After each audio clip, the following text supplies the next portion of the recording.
Sarojini Nagar market जाने का फैसला मेरा बहुत गलत था और ये मुझे रियलाइज अब हो चुका था यहाँ तक आने के बाद, क्योंकि आज दिन संडे का था। मैं बहुत अच्छे से तैयार व्यार होकर सज धज कर अपने घर से निकल गई थी दोपहर के ही टाइम। और मैंने सोचा था ये दोपहर में जाऊंगी तो सही रहेगा, मतलब मॉर्निंग में हो सकता मार्केट ना लगी हो। मैं बहुत साल पहले ही गई हूँ एक बार सरोजनी, और देन अब जा रही हूँ। और ये पिंक लाइन लेकर मैं सरोजनी की तरफ निकल चुकी थी। यहाँ से मुझे चेंज करना था और मेट्रो चेंज करने के बाद भी बहुत दूर तक यार चलना पड़ता है। मुझे बस पिंक लाइन ये इसलिए पसंद नहीं है।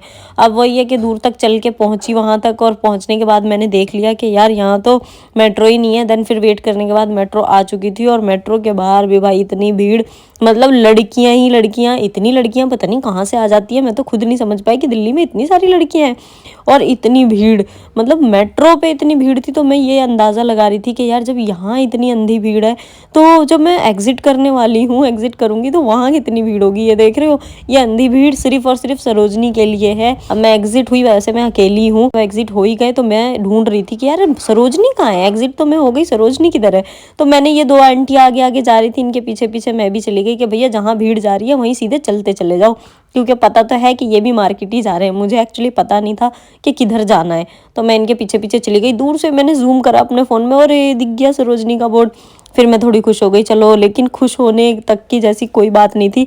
ये भीड़ अभी बाहर की है, तो इस भीड़ को देख के मैं थोड़ा सा घबरा रही थी, लेकिन मुझे लगा इतनी सी तो है। भाई अंदर जब गई हूँ उसके बाद जो अंधी भीड़ ये देख रहे हो, ये मेट्रो के बाहर की भीड़ है। और मुझे ये सामने वाले दरवाजे से एग्जिट करना था, बट मुझे पता नहीं था, तो मैं बैक साइड वाले से ही एग्जिट हो गई थी। और ये सरोजनी नगर मार्केट, यहाँ आने के लिए दिल्ली के बाहर के लोग बिल्कुल बेचैन रहते हैं, बेताब रहते हैं। भाई यहाँ आने से पहले ना एक बार सोच लेना कि अगर आप भीड़ भीड़ में नहीं जा सकते हो मेरी तरह, तो मत ही घुसना यहाँ पर, क्योंकि जब यहाँ घुसोगे ना तो ऐसा लगेगा दलदल में फंस गए हो। अपना सामान एक तो बचा कर रखना, अपने पर्स, अपने फ़ोन को बचा कर रखना। मुझे तो मेरे फ़ोन का भी डर लग रहा था, इसलिए मैंने पूरी वीडियो नहीं शूट की है। ये आप भीड़ देख लो, ये मार्केट के अंदर एंट्री होते की भीड़ है बिल्कुल। यहाँ छोटी छोटी चीज़ों के लिए आपके पीछे कोई भी पड़ जाएगा, मैम खरीद लो, मैम खरीद लो, बस खरीदना नहीं है अगर पसंद नहीं तो। यहाँ मैंने ये इयररिंग्स के स्टॉल देखे, और मुझे इसका कॉस्ट याद नहीं है, शायद 50 या 60 रुपीज़ का है, और जो कि मीशो पे या बाहर मार्केट में आपको 100, 150 या 200 का मिलेगा। मैं यहाँ ना देखते ही पागल हो गई थी। मेरे जैसे शॉपिंग हिडक लोग कुछ भी खरीद लेते हैं, बस उन्हें दिखनी चाहिए। मैंने यहाँ पे बहुत सारी ये बैंगल्स देखी जो कि ट्रेंडी में थी, तो मैंने इसमें से 2 या 4 पता नहीं कितने मैंने खरीदे थे, मुझे याद नहीं है। और मैंने यहाँ से ख़रीदा, और उसके बाद मैंने देखा ट्रेंडी क्लचर्स थे, तो मैंने वो भी क्लचर्स जो कोरियन चल रहे हैं, मैंने उसमें से क्लचर्स में से भी कुछ क्लचर्स खरीद लिए थे। और ये मतलब बेसिकली चीज़ें ऐसी है ना कि ये इस टाइम ट्रेंडी है, तो इस पर लड़कियों का दिल तो आ ही जाएगा ना, और मेरे जैसियों का तो जल्दी आ जाएगा। तो इसीलिए अपने दिल को मैंने कहा कि ठीक है मैं ज़रूर खरीदूंगी, तो मैंने यहाँ से ख़रीदा और मैं आगे बढ़ गई। देन मैंने ये स्टॉल देखा, ये शायद 100 रुपीज़ वाले स्टॉल थे। देखो मैंने यहाँ से ना अननेसेसरी चीज़ें ही खरीदी है, क्योंकि अब आने का कुछ तो होना चाहिए ना कि मैं कुछ थैला भर के लेके जाऊँ।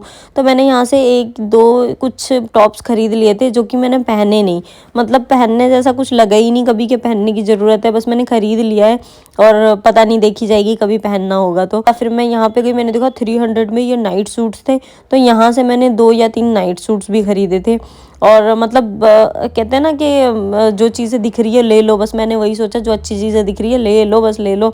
तो मैंने नाइट सूट्स के बाद मैं यहाँ पर पहुँची। यहाँ पे बहुत अच्छे अच्छे से स्टॉल्स लगे हुए थे, और ये बेसिकली कोई पुराने नहीं थे, सब नए थे। देख रहे हो आप, ये शॉल है और ये बिल्कुल नया शॉल है। मैं पहले सोच रही थी पुराना होगा, बट नहीं, नया है। फिर मैंने यहाँ से 2 स्टॉल खरीदे, ये एक शॉल खरीदा, और फिर मैं यहाँ से भी आगे बढ़ी। मुझे ये अफोर्डेबल प्राइस में मिल गया, इसीलिए मैंने ख़रीद लिया कि यार सही है ना, इतना अफोर्डेबल प्राइस है, इसका ख़रीद लो, बस जो चीज़ पसंद आ रही है लेते जाओ।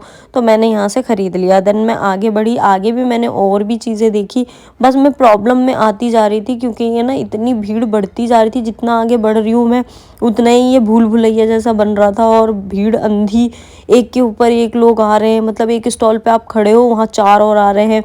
तो मैं ना और ज़्यादा ही परेशान और इरिटेट हो रही थी। एक तो अकेली थी मैं, जैसे 2 लोग होते हैं तो ये होता है कि 2 आपस में भारी सामान भी है तो उठा लो, मेरे से मेरा थैला नहीं उठ रहा था। यहाँ पे ये बहुत अच्छे अच्छे बूट्स लगे हुए थे, तो मैंने वहाँ भी कलेक्शन देख लिया था बूट्स का, मुझे अच्छा लगा कलेक्शन, लेकिन मैंने वहाँ से खरीदा नहीं। बहुत महंगे थे यार, 7,000 6,000 ऐसे बता रहे थे।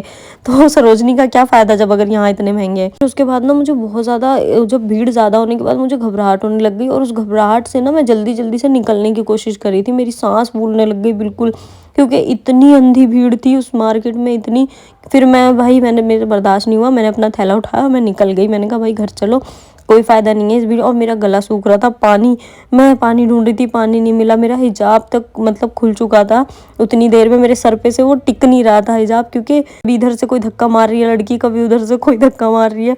तो मैंने कहा नहीं भाई, इतनी ठंड में भी मुझे पसीने आ रहे थे, देख लो मेरे फेस पे बिल्कुल पसीने। अगर आप सरोजनी की तरफ जा रहे हो तो सोच समझ के जाना कि भाई बहुत भीड़ होती है वहाँ। वैसे आपको अच्छी अच्छी चीज़ें अफोर्डेबल प्राइस में मिल जाएगी, और हाँ, बहुत सी पुरानी भी मिलेगी, बहुत सी नई भी मिलेगी। तो ये सोच कर मत जाना कि सब कुछ पुराना होता है, नया भी कुछ कलेक्शन होता है।